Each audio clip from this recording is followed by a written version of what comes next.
जो आदमी इतनी तीव्रता और कमिटमेंट के साथ काम कर रहा है वो ऐसा इसलिए नहीं कर रहा कि उसे फल नहीं चाहिए। प्रॉब्लम ये है कि आपने कृष्ण की बात को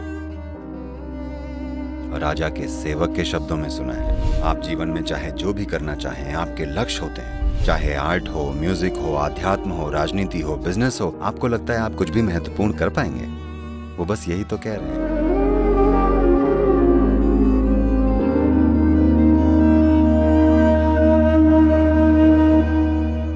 भगवत गीता में भगवान श्री कृष्ण हमें फल की चिंता छोड़कर कोशिश करते रहने का उपदेश देते हैं, पर मुझे काम करते जाना और नतीजों पर ध्यान ना देना बहुत ज़्यादा मुश्किल लगता है और मैं जानना चाहती हूँ कि हम ये कैसे करें, बिना फल के बारे में सोचे कैसे बस प्रयास करते रहें।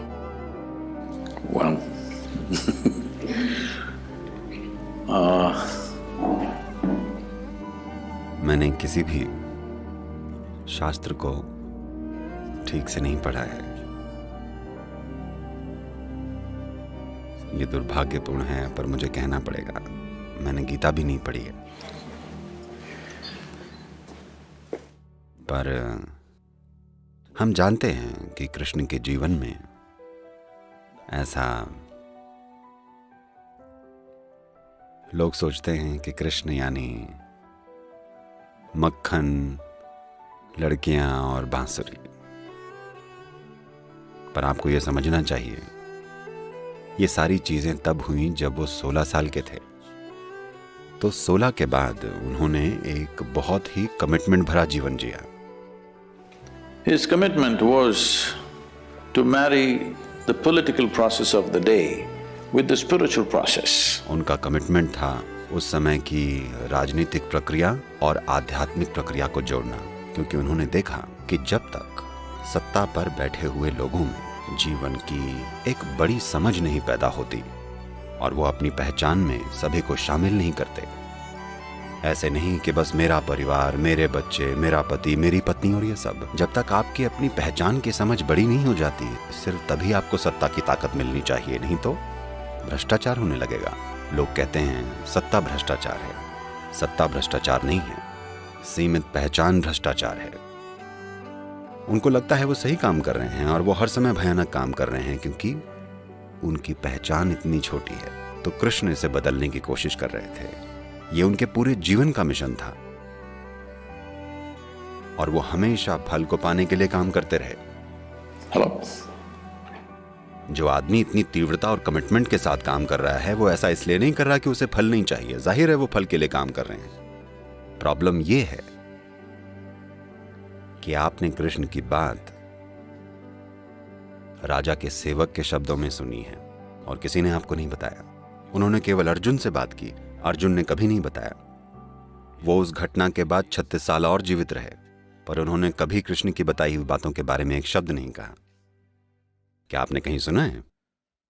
वो एक राजा थे, पर एक बार भी उन्होंने ये नहीं कहा कि कृष्ण ने मुझे युद्ध के मैदान में ये बताया था, एक बार भी नहीं। तो जो कुछ भी आपने सुना है वो केवल संजय से सुना है, जो कि राजा के एक सेवक थे।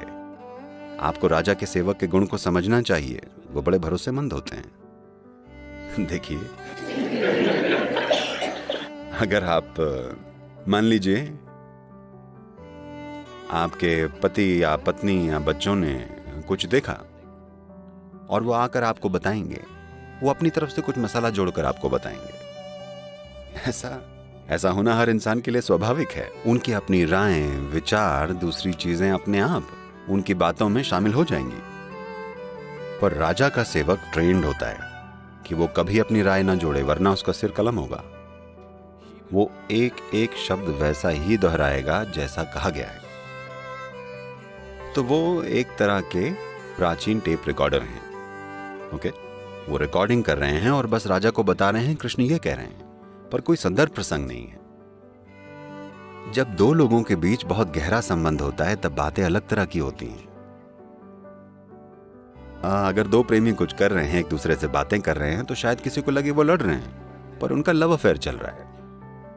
तो ये कृष्ण और अर्जुन के बीच एक लव अफेयर जैसा है, क्योंकि वो एक दूसरे को बहुत घनिष्ठता से जानते हैं। तो वो एक खास तरह की भाषा में बोल रहे हैं।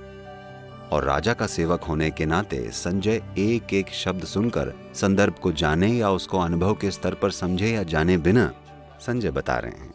और अब ये समझने के बाद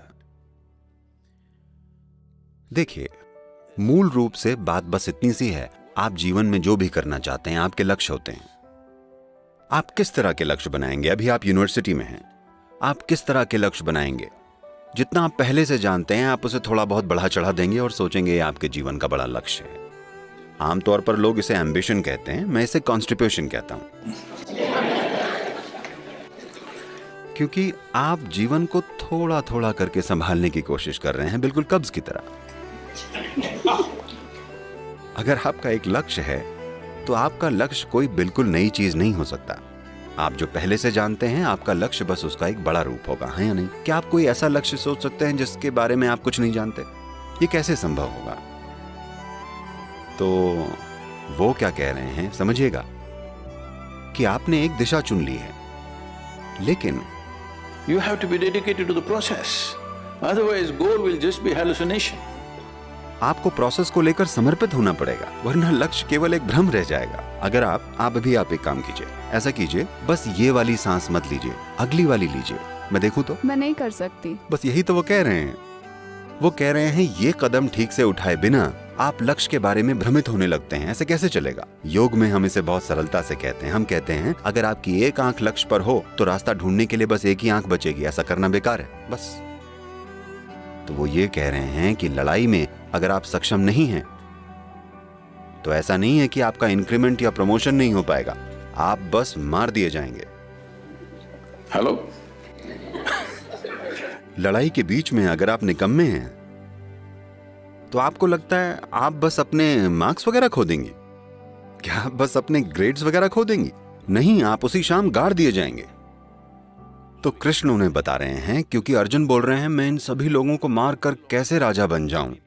वो कहते हैं आप अभी राजा बने नहीं हैं, आपको पहले इस आदमी को ठीक से तीर मारना होगा, वरना आप राजा नहीं, आज शाम आपको गाड़ दिया जाएगा। कृष्ण बस उन्हें यही बताने की कोशिश कर रहे हैं। क्या ये गलत है? तो पता है, हर साल नवंबर के महीने में हमारे यहाँ एक बिजनेस इवेंट होता है। तो पिछले साल भी 200 CEO आए थे, इस नवंबर में भी ये होगा। और वो आते हैं, देखते हैं कि कैसे ईशा फाउंडेशन बिना किसी अड़चन के चलता है। तरह तरह की गतिविधियां होती हैं, सारे के सारे वॉलंटियर्स हैं। आपको पता है वॉलंटियर कौन होता है? वो जिसे काम की ट्रेनिंग नहीं दी गई होती है। वो बेहद डेडिकेटेड हैं, पर उन्हें उस काम की ट्रेनिंग नहीं दी गई है, और आप उन्हें नौकरी से नहीं निकाल सकते क्योंकि वो वॉलंटियर्स हैं। अगर आपने उन्हें नौकरी दी होती आप उन्हें निकाल सकते, वो वॉलंटियर्स हैं, कैसे निकालें? नहीं निकाल सकते। तो उन्होंने ये देखा और बोले सद्गुरु, हम IIT और IIM से सबसे बढ़िया लोग चुनकर लेके आते हैं, लेकिन आप सिर्फ वॉलंटियर्स के साथ काम कर रहे हैं और आपका ऑर्गेनाइजेशन हमारी कंपनियों से बेहतर काम कर रहा है, ये कैसे हो रहा है? मैंने कहा देखिए, आप सब लक्ष्य को लेकर डेडिकेटेड हैं। यहां मैंने लगातार लोगों में ये भाव जगाया है कि आप पूरी तरह प्रोसेस को लेकर समर्पित हों। अभी आप जो कर रहे हैं उसे अच्छे से कीजिए। उनमें से ज्यादातर तो ये भी नहीं जानते कि मैं उन्हें कहां लेकर जा रहा हूं, ठीक है? वो बस किसी प्रोजेक्ट पर काम कर रहे हैं, उन्हें नहीं पता कि लक्ष्य क्या है। मेरा लक्ष्य कुछ और है, अगर मैं उन्हें अभी बता दूं तो वो हिल जाएंगे, क्योंकि मेरे लक्ष्य इतने बड़े हैं कि वो हार मान लेंगे। तो अब हमने उनमें ये बात डाल दी है कि आप बस इस प्रोसेस में पूरी तरह से भागीदारी लीजिए। पहले भागीदारी लेने की खुशी को जानिए सबसे पहले। बिना पूरी भक्ति के भाव को लिए आप जो भी कर रहे हैं, आप अपने जीवन में कुछ भी महत्वपूर्ण नहीं कर पाएंगे। चाहे आर्ट हो, म्यूजिक हो, अध्यात्म हो, राजनीति हो, बिजनेस हो, कुछ भी ले लीजिए। बिना उस प्रोसेस के प्रति समर्पित हुए आप जो भी काम कर रहे हैं, आपको लगता है आप कुछ भी महत्वपूर्ण कर सकते हैं? कृष्ण बस यही तो कह रहे हैं।